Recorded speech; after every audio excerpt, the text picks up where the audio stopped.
Good morning. Hi there, and welcome to another Sunny Days podcast. I'm your host, Jolly, and today we've got a couple of uplifting stories. Some more did you know? So grab a cup of sunshine and let's get started. First up today, well, we're going to be returning to the San Diego Zoo. We have an exciting update to our panda story from last week. The wait is over, and the two pandas, Young Chung and Xin Bao, have officially made their public debut at the San Diego Zoo. After arriving from China nearly a month ago, these adorable new little residents are finally ready to meet you in person. California's Governor Gavin Newsom even issued a proclamation declaring Thursday as California Panda Day. In his statement, the governor encouraged Californians to take advantage of the unique opportunity to witness one of the most iconic wildlife species up close and to recognize the importance of international partnerships that help them thrive. So now let's talk about the stars of the show, shall we? So Young Chun is a 5-year-old male, and he is described as super inquisitive, smart, and kind of a bit shy. On the other hand, 4-year-old Xin Bao is more laid back, kind of taking things in stride. And according to Dr. Megan Owen, the vice president of the Wildlife and Conservation Science at the San Diego Zoo, Young Chung has really taken to his new habitat and unsurprisingly loves his bamboo. The zoo has grown 8 different species of bamboo to ensure the pandas have their pick of the best and the most nutritious options. Each day, the pandas munch through about 40 pounds of bamboo. The team at the zoo has developed a special formula for the panda cubs, which has increased their survival rate from 5% to an impressive 95%. That is fantastic. A major contribution to this conservation of these gentle giants. So for those of you that had the opportunity to head on over to San Diego Zoo, Panda Ridge, and say hello to Young Chung and Xin Bao for all of us. They're the first pandas to arrive in the U.S. in over 2 decades, and they're already ready to work their charm on you with their playful personalities. Yes. And now a shout out to an amazing life. We're here to celebrate today a remarkable life, a life that proves yet again age is indeed just a number. Today we honor the incredible legacy of Ruth Johnson Colvin, who just recently passed away on the 18th of this month at the age of 107. Ruth's story is one of determination, compassion, and unwavering belief that everyone deserves a chance to lead a better life through literacy. Ruth often said, "It's what you do with your number that counts." She certainly makes her number count. It wasn't until she was in her late 40s that Ruth embarked on the path that would define her legacy. She discovered that over 11,000 adults in her community of Syracuse, New York, were functioning illiterate. Shocked by this revelation, she asked herself, how could she possibly help? How could this possibly be in a country as developed as we are? But instead of being paralyzed by the enormity of the problem, she took action. What Ruth did next was extraordinary. From the basement of her home, using an old broken refrigerator as a storage space, she organized what would become the Literacy Volunteers of Greater Syracuse in 1962. Her approach was unique. She connected with her students, finding common ground while also learning from their differences. She didn't just teach them how to read, she empowered them to find their voices, giving them a newfound sense of self-worth. Her work caught the attention of leaders far beyond Syracuse, and in 1987, President Ronald Reagan honored her with the President's Honor Action Award. Later, her friendship with the First Lady, Barbara Bush, grew, both women sharing a deep commitment to improving literacy. And in 2006, Ruth was awarded the Presidential Medal of Freedom by President George W. Bush. Wow. But for Ruth, it wasn't about the accolades. She treasured the letters she received from tutors and students and supporters, ordinary people who, like her, believed in the power of literacy to change lives. These letters, she said, were the true measure of her life's work. In 2002, Literacy Volunteers of America, which Ruth founded, merged with LAUBACH, LAUBACH, Literacy International to form Pro Literacy, the largest adult literacy nonprofit in the United States. Even as she aged, Ruth continued to inspire, sharing her wisdom and passion with anyone who was willing to listen. Ruth Johnson Colvin was a lifelong learner, a trailblazer, and a compassionate soul who believed in the dignity of every person. She showed us that no matter your age, you can make a profound difference in the world. Her life's work touched millions. Her legacy will continue to inspire future generations. Thank you, Miss Ruth, for showing us the power of one person's dedication to a cause. A shout out to you. And now, a jolly chat story we'll call, well, Lois and the first day of first grade.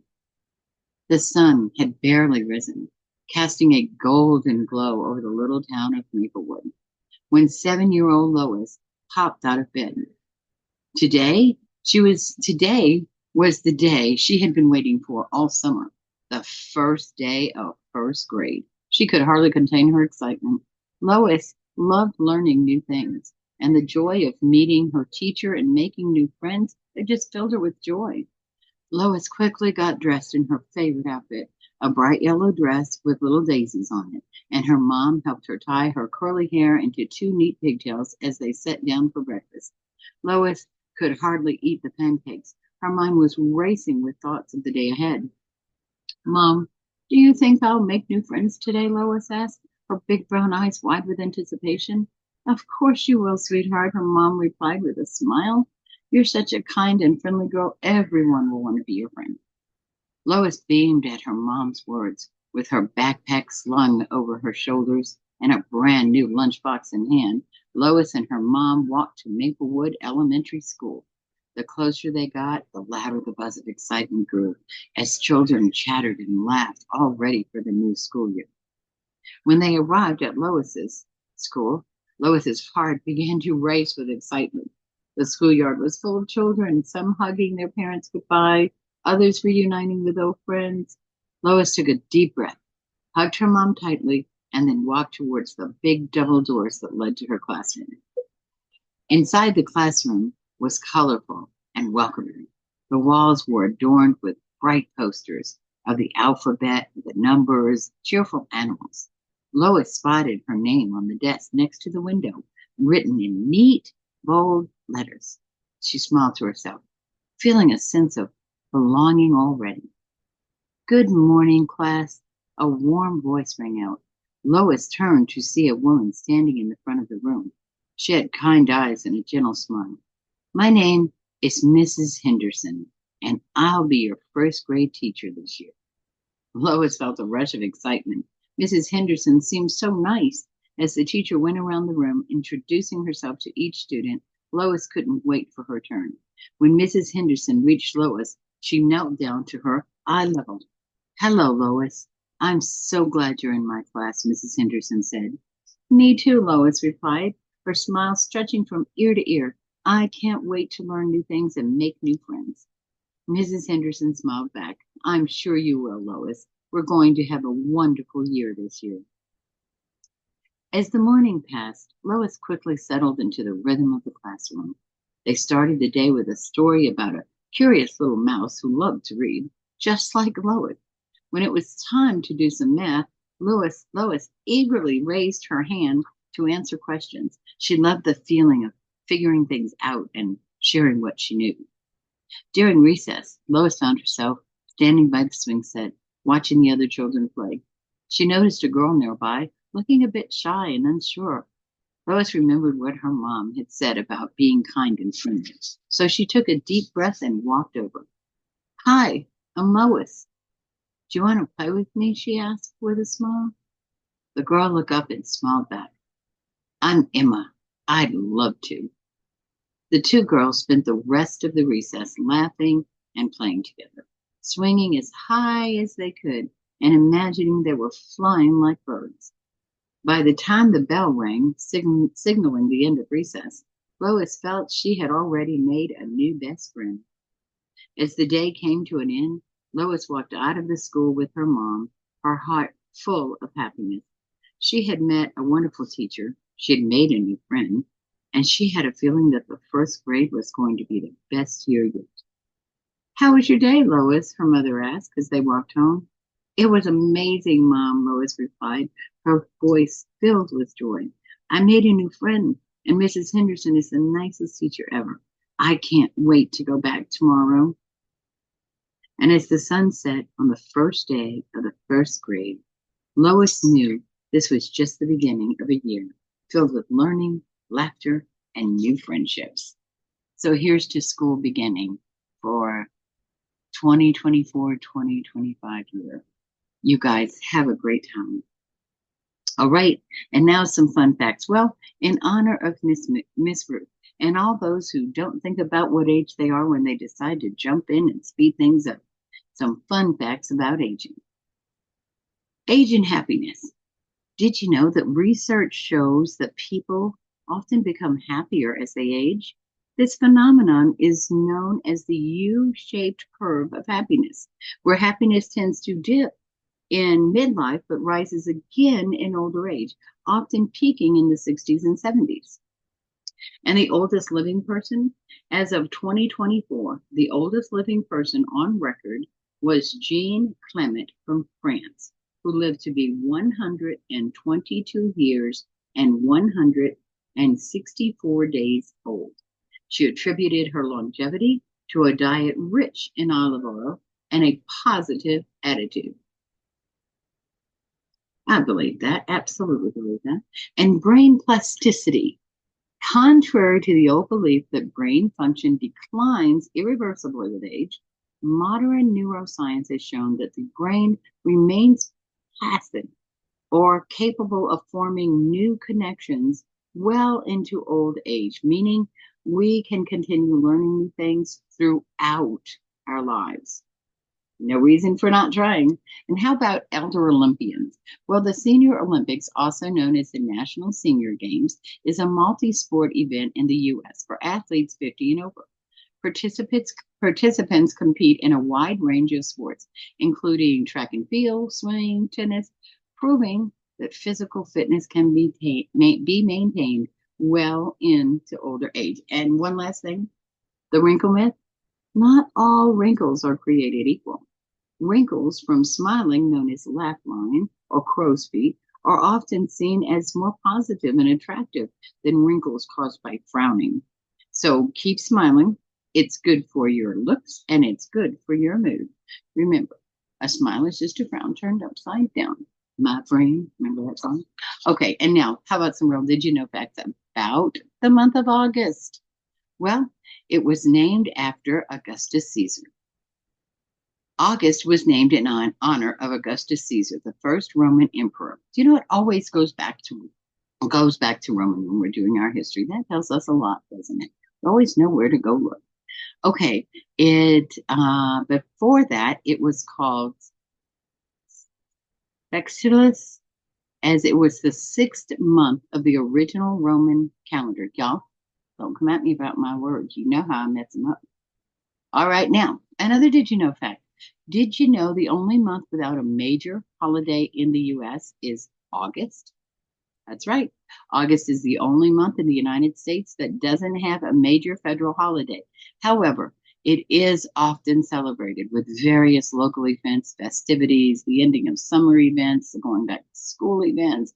It's a pretty busy month, with or without a holiday. It's a pretty busy month.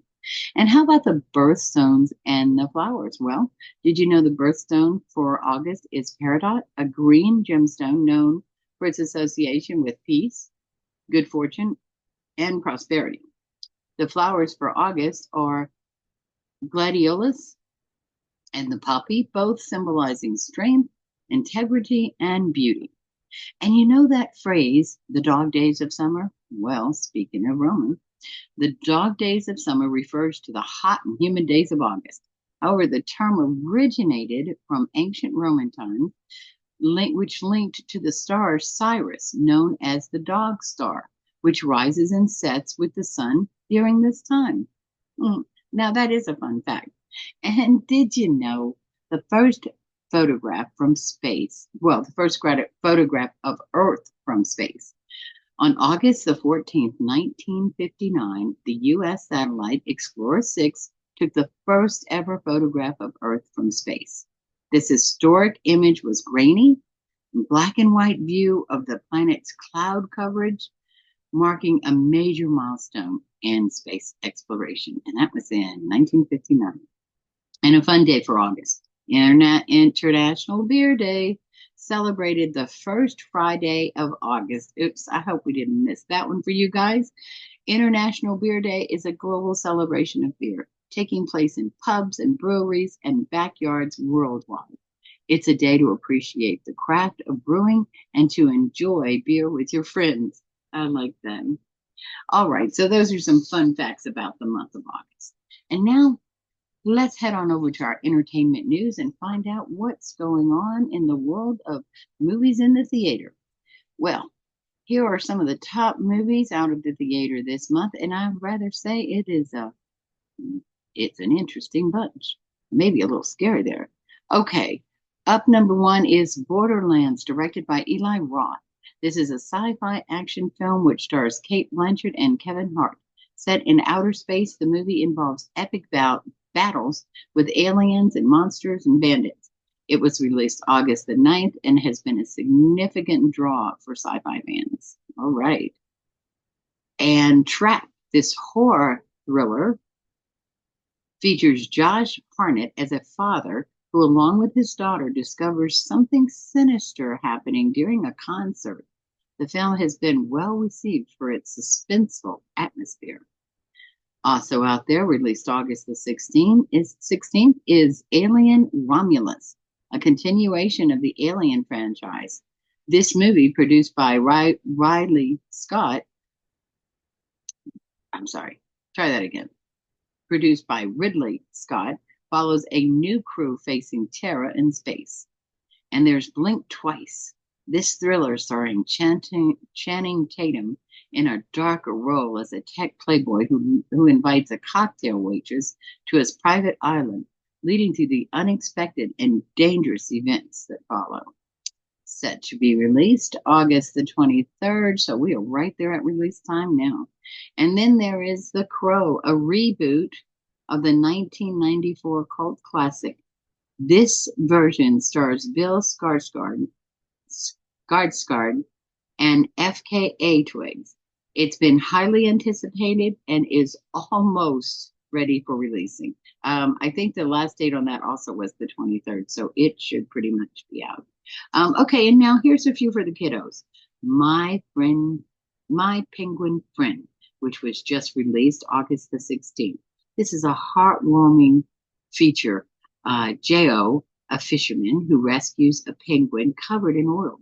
Despite his initial reluctance, Jo forms a deep bond with the penguin, experiencing joy and companionship. The story explores themes of friendships and healing. All right, another one is You Gotta Believe. It's expected to be released August the 30th, so next Friday it should be out. You Gotta Believe, based on a true story, this inspiring film follows a Little League team from Texas. After dedicating their season to a teammate's ill father, they make an unexpected run to the Little League World Series. The movie highlights themes of preservation, teamwork, and community. And not to be forgotten or last, was released August the 2nd, is Harold the Purple Crayon.